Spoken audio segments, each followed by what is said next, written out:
सतयुग में किंग ककुदमी एक राजा थे। उनकी एक पुत्री थी रेवती। वो इतनी सुंदर, विदुषी और दिव्य थी कि राजा को पूरी पृथ्वी पर उसके योग्य कोई वर नहीं मिला। आखिरकार राजा ने एक ऐसा निर्णय लिया जो आज भी इतिहास की सबसे रहस्यमयी घटना माना जाता है। वे अपनी पुत्री को लेकर सीधे ब्रह्मलोक पहुंच गए, सृष्टि के रचयिता ब्रह्मा से सलाह लेने। जब वे ब्रह्मलोक पहुंचे, वहां गंधर्वों का दिव्य संगीत चल रहा था।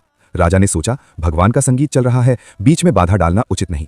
इसलिए वे बस 20 मिनट संगीत खत्म होने का इंतजार करते रहे। संगीत खत्म हुआ।